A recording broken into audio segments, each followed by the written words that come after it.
In the tiny village of West Rainton, England, 55-year-old family man George Button meets a tragic end.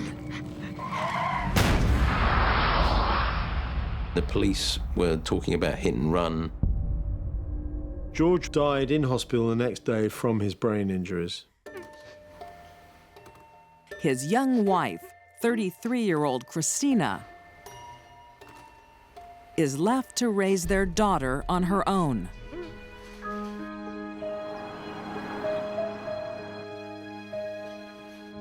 What do you think? George was a real family man. He doted on Christina and their daughter. Do you think it makes me look chunky? Looks beautiful.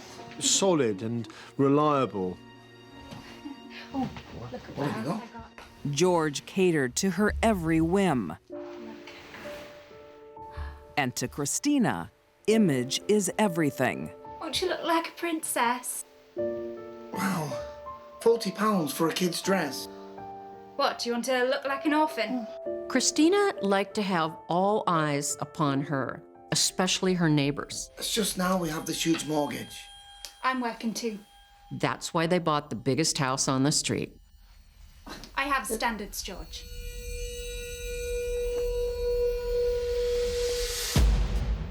No matter how much it costs, George always comes through. Okay.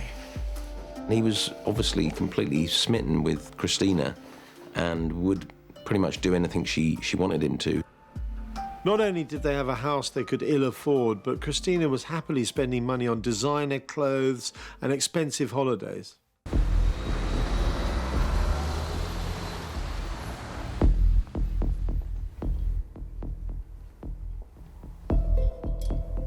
She had about 14 store credit cards. Oh, sorry, madam, your card seems to have declined. Do you have another? I'll have a look. And she'd sort of maxed them out. After 7 years of marriage, Christina spent all of their savings and a lot more. No, I'm afraid not. George and Christina were struggling to pay the mortgage, struggling to pay for other essentials that they needed for the family. Well, see if I have another one. What has my husband been buying? And all of it was down to Christina, who basically had a spend, spend, spend mentality. Ah, there you go. The situation had got really quite dangerous. There you go. You have a lovely day now. Thank you. She was now about £200,000 in debt with her credit cards. While Christina can't handle her own money, she's paid to look after other people's. She works as a bookkeeper in a local shop. Christina saw herself as a princess, and she acted like one even when the money was running out. Christina stole $18,000 from her employer.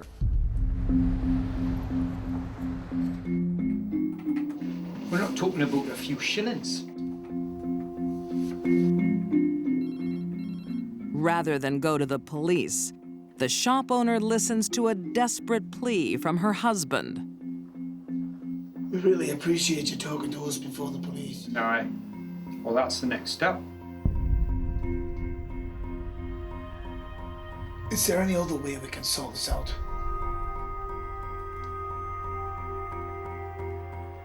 If you pay the money back, there's no need for the police to be involved.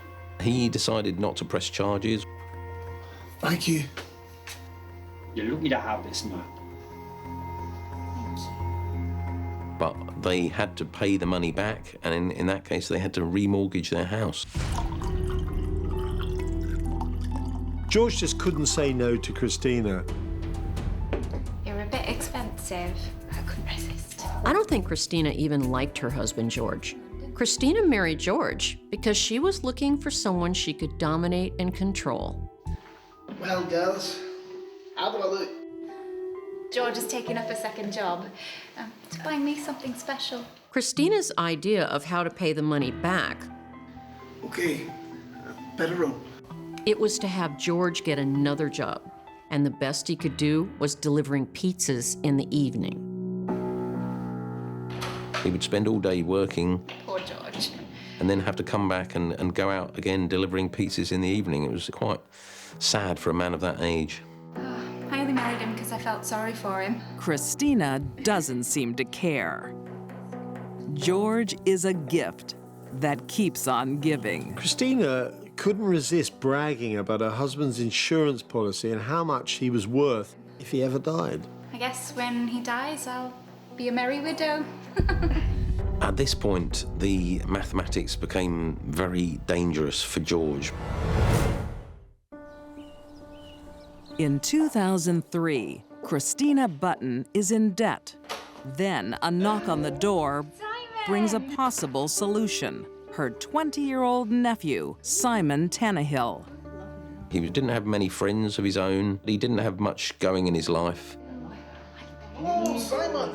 Georgie, how are you? Good to have another man in the house. Simon's moving in. Let's get your stuff in. All right, I better be off to work now. His rent will help pay off their crippling debt. George, being a sort of naive and fairly honest guy, just saw it as a good way to pay some bills.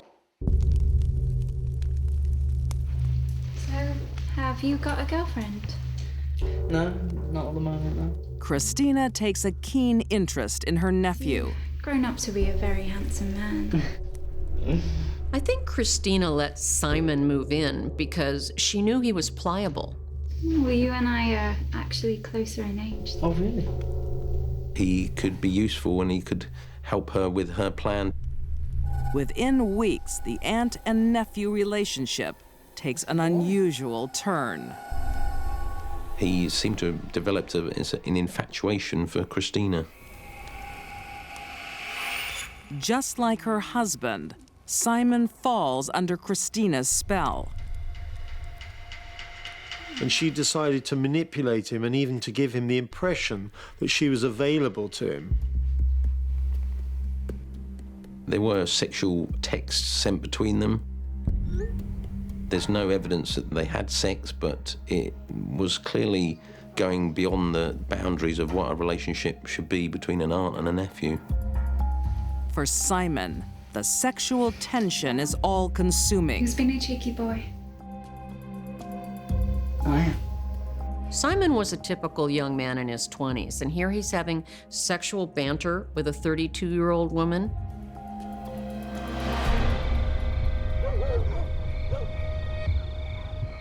There is one way he can have Christina all to himself. If George is out of the picture. She told the infatuated Simon about her plan to murder George in order to get the money from his life insurance. The pair case a potential spot for George's unfortunate accident. Something bewitched him, and he became prepared to commit the ultimate crime for her. And amazingly, Simon, went for it. Perhaps because he was so besotted with her, he agreed to do it. On the night of March 3rd, 2003, they are ready to execute their plan, taking advantage of George's daily ritual. Christina had it all planned in great detail. I'm delighted for a walk, man. George set off at about 7 to take their dog Laddie for a walk, just as he always did. West Raynton's country roads are lightly traveled, so Simon's car won't be seen. Simon knew what route George would take with the dog, so he parked his car in the dark and waited. Christina was close by. She was just standing in the woods nearby, watching.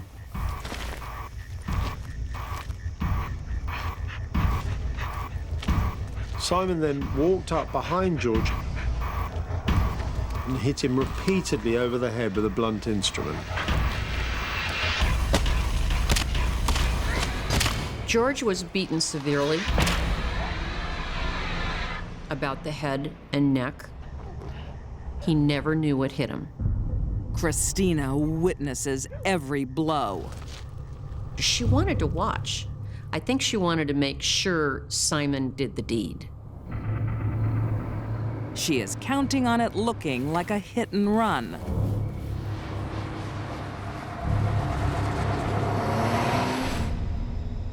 Christina left her husband, someone who cared for her and helped her get out of trouble whenever he could help. She left him to die, alone, in the dark. George is found by a passing motorist and rushed to the hospital, but dies the next day.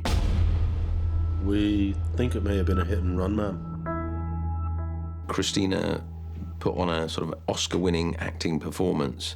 She played the part of the grieving widow. She left roses and a note where he was killed. I love you, I love you. But she left out a word. What she should have written, I love you dead. We're very sorry for your loss. You're right, ma'am. Christina thinks she's committed the perfect murder without getting blood on her hands. At first, police thought George had died in a hit-and-run accident, but then they saw the blows in the back of his head. The injuries are not from a vehicle. They are from a blunt instrument. And Christina's woeful financial situation comes to the surface. And they begin to sort of paint a picture of a woman who'd got into a lot of debt and had a large life insurance policy on her husband, so they put two and two together. Then the police discover the sexting between Christina and her young nephew. He becomes a person of interest.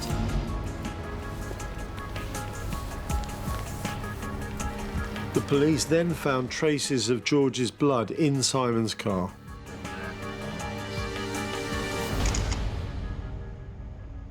The perfect crime is really a sloppy killing. In December 2003, Simon Tannehill is convicted of murder and sentenced to life in prison. Simon meant nothing to her other than he could wield a weapon. Christina was in it for the money. Although she didn't wield the weapon, Christina Button is also found guilty of murder and sentenced to life with a minimum of 14 years.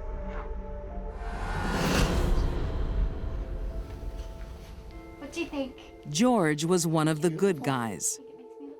No matter how much trouble Christina got herself into, he would do anything for her. But that still wasn't enough for Christina. Christina is a dangerous, dangerous woman.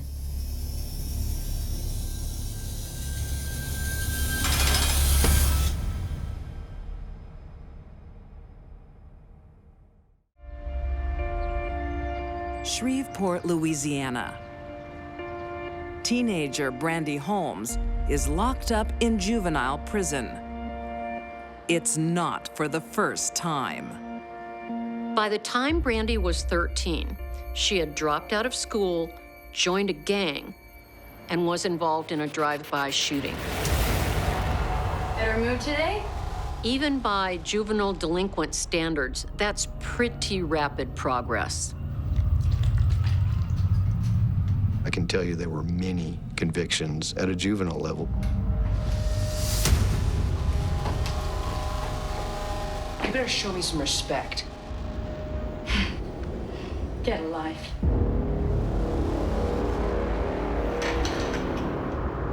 Hey.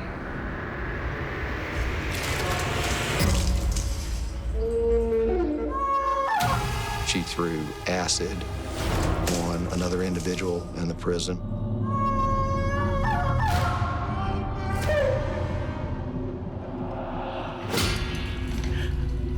There were other instances where she was taking broken glass and making weapons.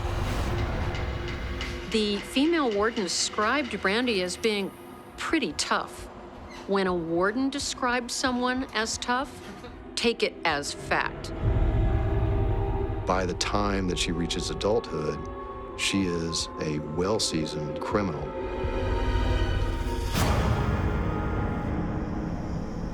Some believe the root of Brandy's wicked ways comes from a bottle before she was even born. Because Brandy's mother drank throughout her pregnancy, Brandy probably had fetal alcohol syndrome. 10, 9, 8. Followed by parental neglect. Her mother was drunk all the time. 3, 2, 1, Brandy was named after her mom's favorite drink. Doesn't that tell you everything you need to know about that girl? But by New Year's Eve, 2003, things are looking up for 23-year-old Brandy. Oh, baby, Happy New Year. She has a man in her life, 33-year-old Robert Coleman. She saw him as her savior or her bedrock, who she was connected and most deeply committed to. My New Year's resolution is... The couple has come home for the holidays. Who's got a New Year's resolution? And Brandy's mom is in the mood to celebrate. Yeah, I got a New Year's resolution. Oh, yeah? Mine's to hit the lick. Huh? Hitting a lick is just a street term for doing a robbery or jacking somebody up and taking their money. Nobody takes Brandy seriously, except Robert. He's a career criminal. Very, very cold. One of the coldest persons I'd ever met. Brandy was drawn to Robert because Robert was bad. Brandy never would have gotten involved with a customer service representative of the local bookstore. With Robert by her side, this is one New Year's resolution Brandy intends to keep. No more trouble. What makes you think I mean to get in trouble?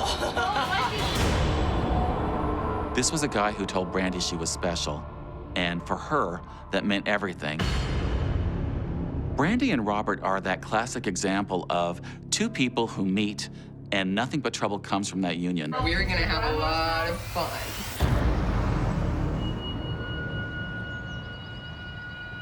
The next day, Brandy visits a friend's grave. But she's not here to mourn. She's stalking her prey.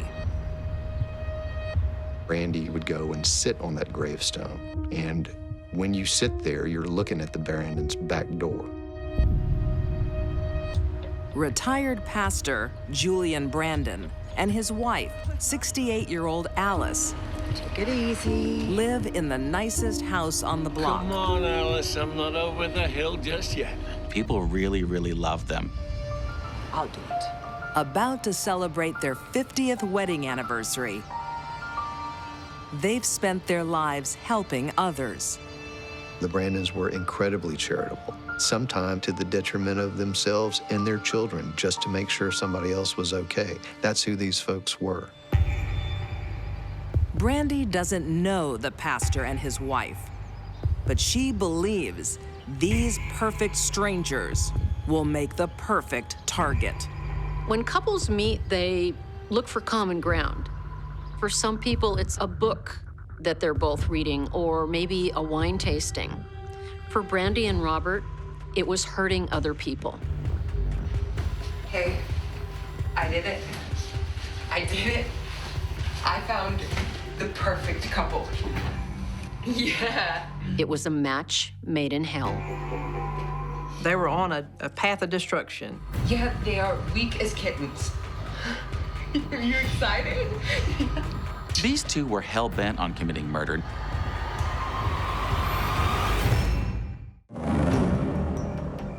New Year's Day, 2003. With the end of the holiday season, Julian and Alice Brandon enjoy a quiet night at home. Just relaxing, with the holidays behind them. All good. Brandy Holmes and her boyfriend, Robert Coleman, I think he's coming now. are ready to hit the lick. Can I help you? There's a knock at the door, and Julian answers it. Yeah, well, get in the house. And they rush in. Get in the house. But this is more than a robbery. Coleman immediately shot him through the head. Help! What is it?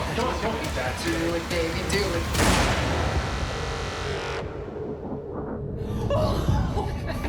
Brandy and Robert were out of control. They were excited. I mean, for a murder game, this was their Super Bowl. Next, they turn on Alice.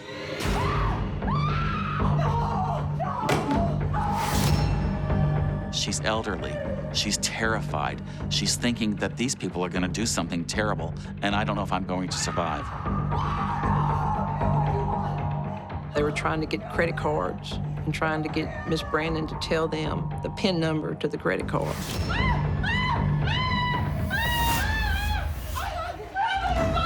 the money? I don't have any money. Oh, thank you. Miss Brandon said, "Oh, sweet Jesus, please don't shoot me."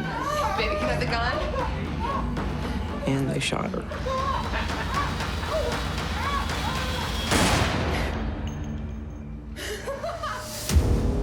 They steal cash, credit cards, and jewelry. But as they're leaving, they discover the pastor isn't dead.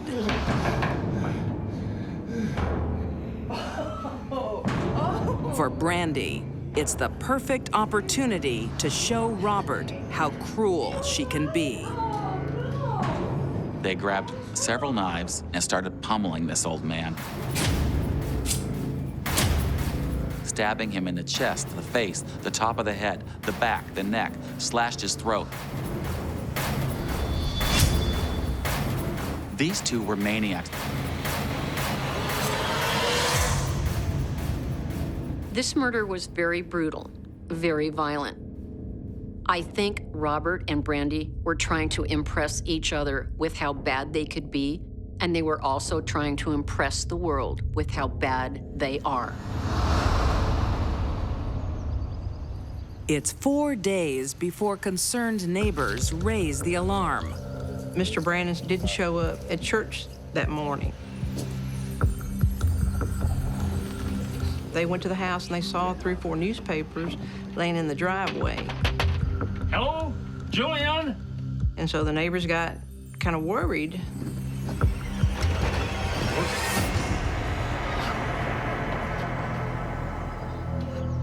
Call 911.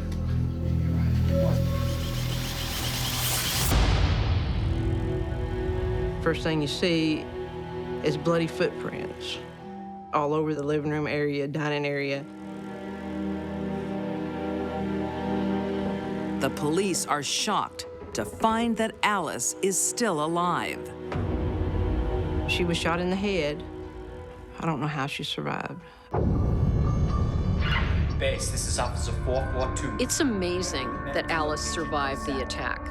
It was brutal, horribly violent, and she was an elderly woman. Now Brandy tries to cash in, hawking the stolen jewelry. So what you got? Here. Rings, 3. Brandy wants everyone to know she's a tough girl. Bracelet? That is nice. Yeah. Solid gold. That's worth something, right? Gold. So where'd you get them from? I killed an old couple. Brandy was bragging about killing a couple of old people near a church. Sure you did. I'm not kidding. But her ego will be her downfall. Someone called in a tip, and she was even selling somebody's jewelry. So the police went after her. Brandy seems happy to brag to everyone, Good afternoon. even the police. Ma'am, you take your shoes off, please. My shoes. Yes, please. Brandy had some shoes on that looked similar to the bloody shoe prints at Mr. Brandon's residence. Thank you very much. She offers up the shoes. and a confession.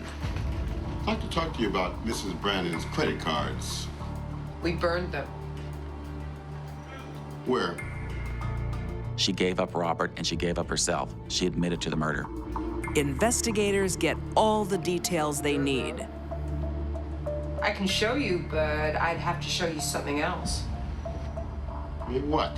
And she said, well, if I show you that, I'll have to show you something else. And he said, like, well, what? Another dead body. And just where is this dead body? I thought, this is unbelievable. It seems just 4 days after their first murder. There he is. Brandy wanted to kill again.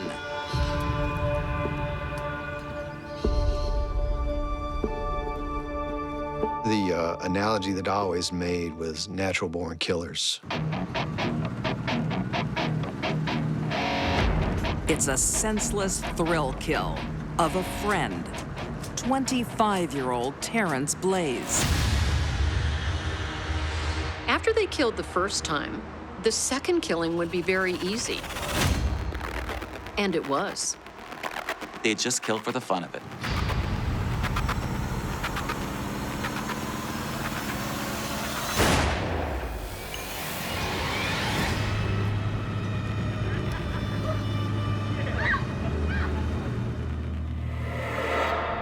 In 2005, Brandy Holmes and Robert Coleman are convicted of first-degree murder and sentenced to death.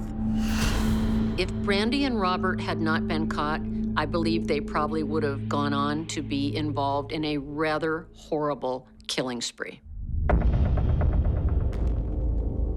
From an early age, Brandy lacks basic humanity. Cruelty became her best friend. Because of the fetal alcohol syndrome, there was no way that wasn't going to have a very bad effect on Brandy's future.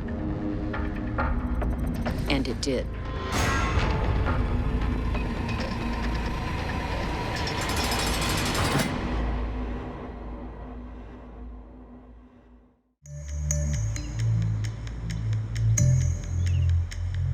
In Albany, New York, 35-year-old Sarah Moore is late for work yet again. She was a hairstylist. They worked at a local chain. Hello? But instead of cutting hair, she's cutting shifts. I'm sorry, I got sick last night. I'll be there shortly. Her boss has had enough. She's fired. No, wait, I can... Sarah just can't hold down a job. She's one of these people you might call a drifter. She had done some odd jobs. But today might just be her lucky day. Our last cup of joe together. Across town, 79-year-old Richard Englander is saying goodbye to his live-in caregiver. But I'm going to miss you. She was a close friend and also someone that had worked with him and assisted him for a long, long period of time, who was beginning to suffer her own physical ailments. Hi, Dad. Hiya, Mimi. Multiple sclerosis is crippling Richard's body, a condition caused by his time in the Army during World War II. He was exposed to plutonium as part of his military service back in Germany. The war veteran wants to stay in his own home as long as he can, and his daughter agrees. But he needs a replacement caregiver. He was unable to stand without assistance or move around his residence without the assistance of another individual. Here it is. Richard places an ad in the local paper. Yeah. She'll be hard to match. Hope you find someone as kind as her to answer the ad. Richard and his daughter recognized that they were in kind of dire straits with respect to needing someone immediately.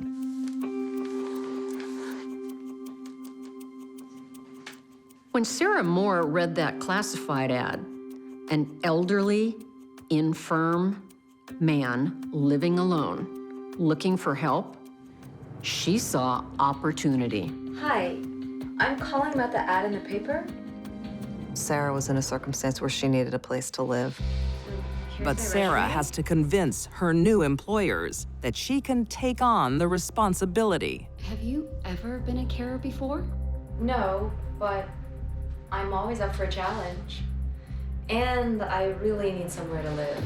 And it's getting cold out there. She has no qualifications other than her charm.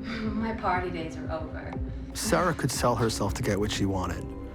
To say, I'm going to be the person who could take care of your father, and I'll be good enough.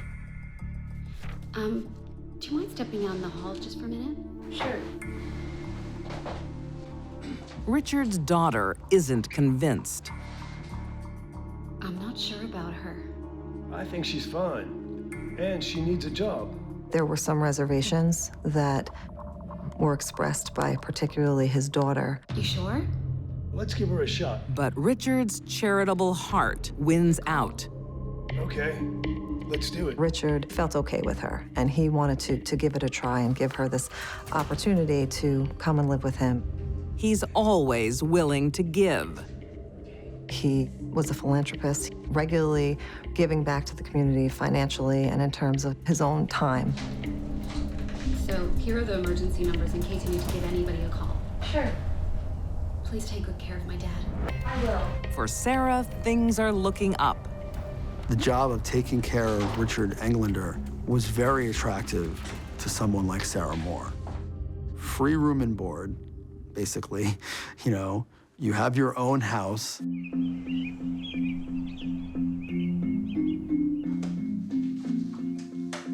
On February 1st, 2014, Sarah moves in. But it won't be a free ride. Sarah's duties were to cook and clean, take Richard to doctor's appointments, to do his shopping, and pick up his medication. Look at here. You found everything. Sure. He needed 24-hour, around-the-clock care. But Sarah's more interested in Richard's finances than his welfare. So, sorry to ask, but could I borrow $50? Alarm bells should have gone right off. Something is not right here. Why is this person who's taking care of me asking for money? That wasn't part of the deal. I don't keep any cash around. The kids don't think it's too wise. When a caregiver asks to borrow money, that's bad enough, but to do it on the second day of employment is a rather profoundly accurate predictor of future bad news. Look, take my credit card. Use it for any food we need. All right. This one right here? But Richard's still a trusting soul. Yeah, that's the one. Richard had given her credit cards to use for household purchases or medication. Well, I might go shopping now, if that's all right. Okay. Okay. Sarah saw that as a green light for her own needs. Sarah only cared for herself. Fighting broke out overnight between rival factions along the Israeli-Syrian border. Just 3 days after moving in, Sarah leaves her patient alone for hours. Hey, Richard. I thought you'd run out on me. I ran into a friend. She wasn't really acting as a caretaker, that she was kind of ignoring him, not doing what she was supposed to be doing. Don't suppose you thought about dinner. Oh my God, I forgot. Richard is extremely vulnerable, and that he's someone she views as an easy mark. I'm gonna go take a shower. I'll be right back, and then I'll figure something out for dinner. All right?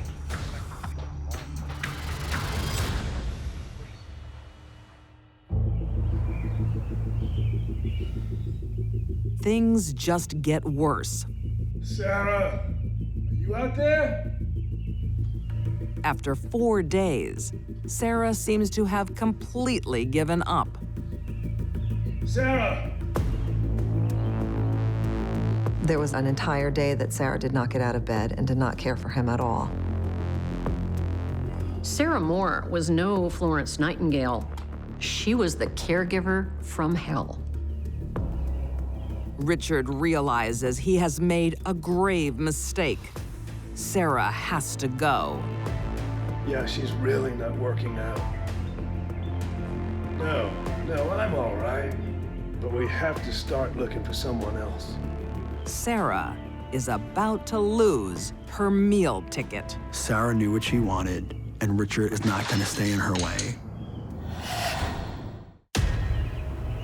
Albany, New York, February 6th, 2014. It's Sarah Moore's 5th day as live-in caregiver to Richard Englander. But instead of helping the 89-year-old MS sufferer, she's helping herself. Within 5 days of her hire, she's now stealing Richard's checks. Sarah has a dark secret. She has a drug problem and needs a fix. She's addicted to crack cocaine. She seemed to be in the throes of her addiction.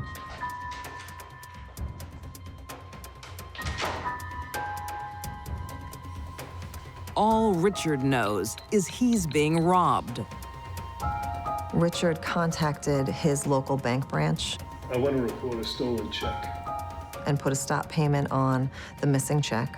He makes another call Yeah, I know who took it. to the police. Thanks. Richard Englander called the Albany Police Department, the detective office. Detective Jerry Reichert takes the call. When I spoke to him on the phone, he was very coherent, he was very cognizant.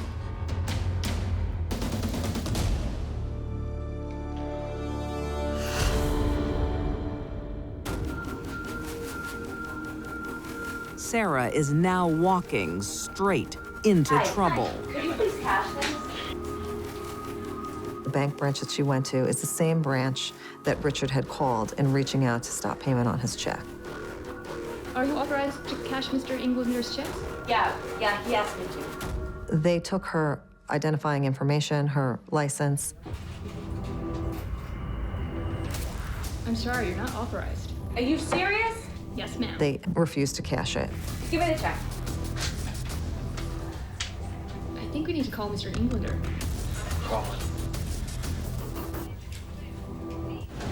The moment Sarah realized she'd been caught, Richard was in danger. No, she works for me. He's still on the phone when Sarah arrives home. Who are you talking to? Hey, this is the bank. You've been robbing me. You don't know anything! Yeah, well, you'd better do something about it. Shut up! Sarah goes into the garage and takes a tire iron. Don't give her a Crippled by MS, Richard is totally defenseless. Mr. Englander, are you there? The teller could hear her struggle. Mr. Englander, What the bank employee is hearing on the other side of the phone is the beginning of a murder. are you there? Sarah takes the tire iron, viciously bashing him in the head. Mr. Englander. There's not many things more destructive to the human skull than a tire iron. Richard would have lost consciousness probably after the second or third blow to the skull. Frenzied would be an understatement to me. The level of the attack was very serious. It was very heinous in nature. Sarah hit Richard so many times, the medical examiner was unable to determine how many times he had been hit. Sarah isn't finished. She stabs him in the neck.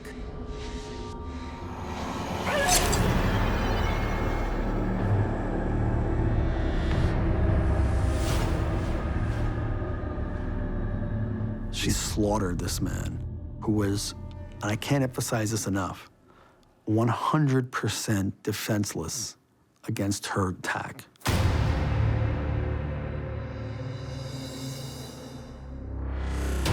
Sarah's determined to get her fix. With Richard out of the way, she tries again. I need to cash this. She tried to cash another check at the very same bank. I need it. As I sit here today and ponder it, I don't know. I was shocked and stunned. The bank teller immediately began the process of trying to keep that and reach out to the authorities and make them aware that she was back at the branch. Sarah still doesn't give up. Unable to get Richard's cash, she uses his credit card. She went to a local shopping mall and utilized a credit card belonging to Richard, bought an Xbox gaming system. Sarah's behavior was not in line with myself or any other normal person that I'd met in my life. But Richard's credit card is on a watch list. And within hours, police track Sarah down.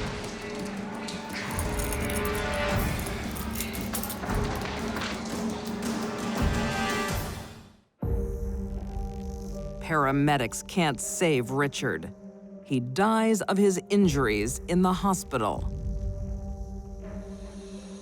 The fact that Sarah went back to the same bank shows how incredibly desperate she was to get money to get high. Drugs are a terrible thing. Sarah Moore never goes to trial.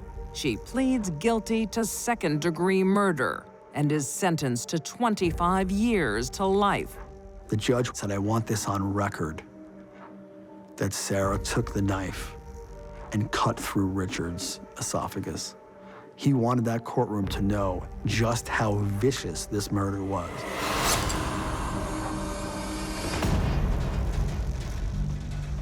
All Richard Englander did was help people and serve his country.